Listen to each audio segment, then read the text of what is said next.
This program outlines maintenance procedures for the Ingersoll Rand ARO half-inch non-metallic diaphragm pump, model number PD05P-X-X-B. When repairing an ARO half-inch diaphragm pump, always use genuine ARO service kits. To repair the air section of the pump, use kit number 637428. To repair the fluid section of the pump, use kit number 637427-XX. Tools needed to repair this pump include a 3/8-inch wrench or socket, a 1/2-inch wrench or socket, a 7/8-inch wrench or socket, a T10 Torx screwdriver, a torque wrench measuring inch-pounds, an O-ring pick. Prior to repairing the pump, make sure it has been flushed. Review the material safety data sheet for the fluid in the pump to determine what safety equipment or apparel may be needed when repairing the unit. Use a 1/2-inch wrench or socket to remove the 4 screws that hold the outlet manifold in place. Lift the manifold. Then remove the O-ring, ball check, and seat. Be careful not to damage the sealing point of the seat. Turn the pump over. Use the 1/2-inch wrench or socket to remove the inlet manifold.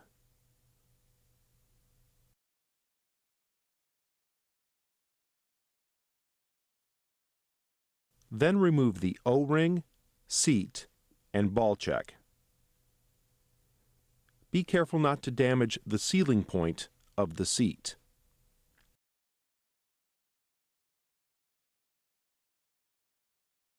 Use the 1/2-inch wrench or socket to remove the 8 flange nuts that secure each fluid cap.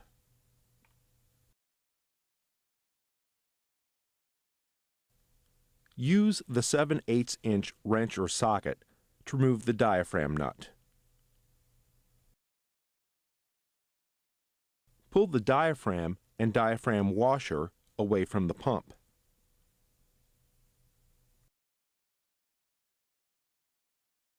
Models with Teflon diaphragms include a backer diaphragm.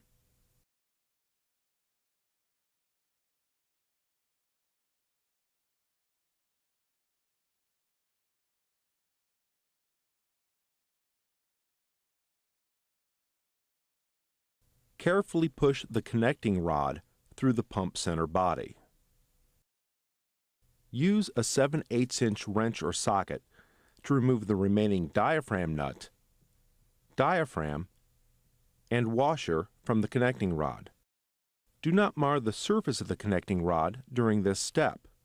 Use the T10 Torx screwdriver to remove the screws that secure the cover.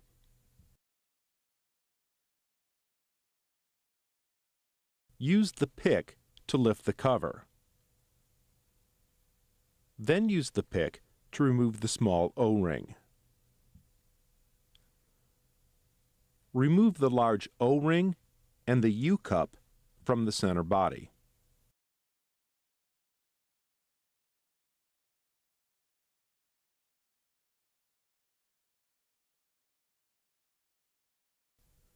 Pull the actuator pin to remove the washer.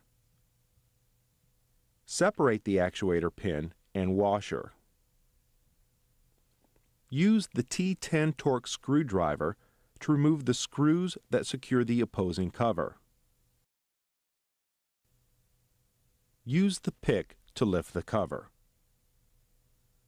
The actuating pin and washer may also lift out. If so, separate the large O-ring, pin, and washer. Then remove the U-cup and small O-ring.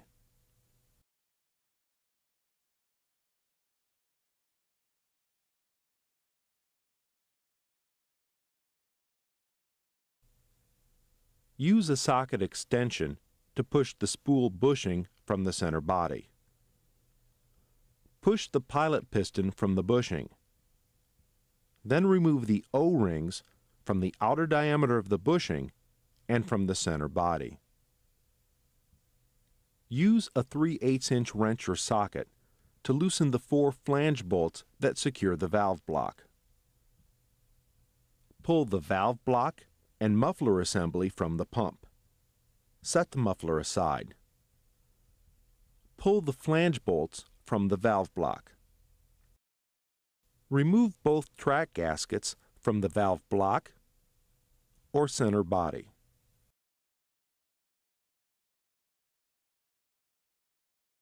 Then remove the valve insert and valve block from the center body.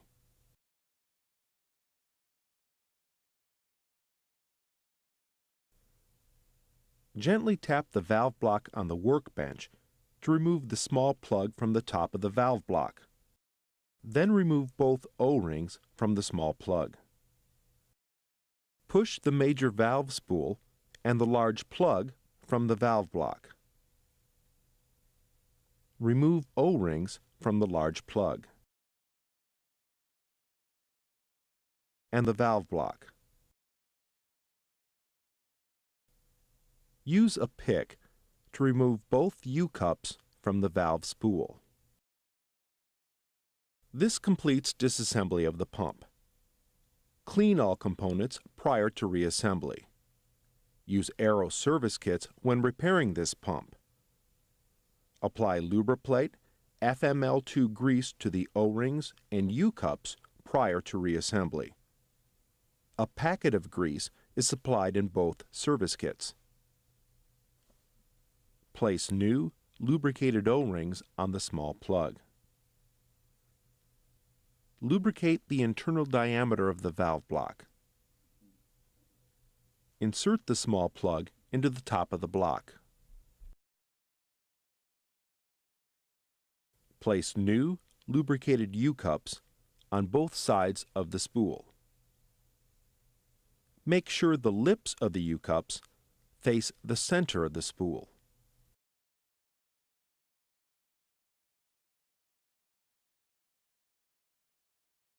Place new, lubricated O-rings on the large plug. Lubricate the internal diameter of the valve block and the large plug. Insert the large end of the spool into the large plug. Carefully insert the spool and plug into the bottom of the valve block. Make sure the spool is turned to accept the valve insert. Place the valve insert in the valve block. Make sure the dished or concave side of the valve insert faces up. Place the valve plate over the insert. Make sure the identification dot on the valve plate faces up. Install new track gaskets on the center body and on the valve block. Slide the flange bolts through the valve block.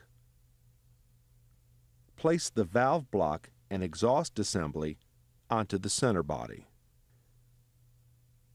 Use the 3/8" wrench or socket to secure the valve block and exhaust assembly. Using the torque wrench, tighten the bolts to 15 to 20 inch-pounds or 1.7 to 2.3 Newton-meters. Install a new O-ring on the outer diameter of the pilot sleeve. Place a new, lubricated O-ring into the center body. Insert the sleeve into the center body. Be careful not to cut one of the O-rings during this step. Lubricate the new pilot piston and insert it into the sleeve. Place new O-rings on one of the covers.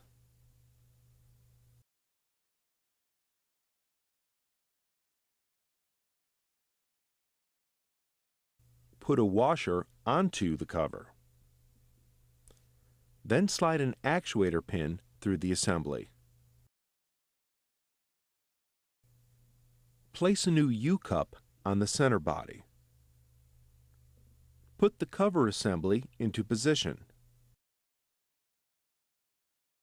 Secure the cover with the 4 screws. Tighten the screws to 4 to 6 inch-pounds or 0.45 to 0.68 Newton-meters. Place new O-rings on the remaining cover. Position the washer and insert an actuator pin through the assembly.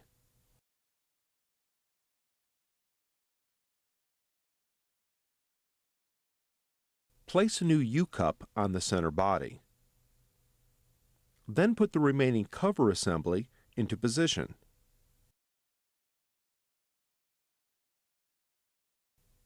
Secure the cover with the 4 screws. Tighten the screws to 4 to 6 inch-pounds or 0.45 to 0.68 Newton-meters. Place a diaphragm washer and diaphragm on one end of the connecting rod. Make sure the chamfer side of the washer faces the diaphragm. Secure with a diaphragm nut. When replacing Teflon diaphragms, install a backer diaphragm behind the Teflon unit. Using the insertion tool, slide the lubricated connecting rod through the pump center body. Install the remaining diaphragm washer and diaphragm on the connecting rod. Make sure the chamfer side of the washer faces the diaphragm. Attach the remaining diaphragm nut. Using the torque wrench and a 7/8 inch socket, tighten the diaphragm nut to 95 to 105 inch-pounds or 10.7 to 11.9 Newton-meters. Position a fluid cap onto the center body. Reference the bottom to top flow pattern when assembling the fluid caps. Secure with the 8 flange nuts.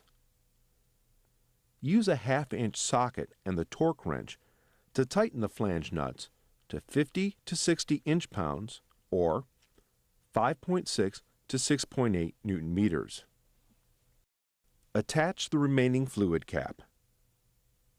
Secure the unit with the 8 flange nuts. Use a 1/2 inch socket and the torque wrench to tighten the flange nuts to 50 to 60 inch-pounds or 5.6 to 6.8 Newton-meters. Turn the pump upside down.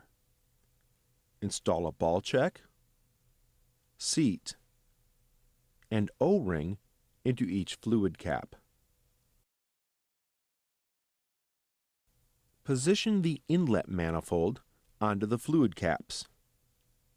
Secure with the 4 flange nuts. Torque the flange nuts to 50 to 60 inch-pounds or 5.6 to 6.8 Newton-meters. Install ball checks, seats, and O-rings into the outlet manifold. Position the outlet manifold onto the fluid caps. Secure with the 4 screws. Torque the screws to 50 to 60 inch-pounds or 5.6 to 6.8 Newton-meters.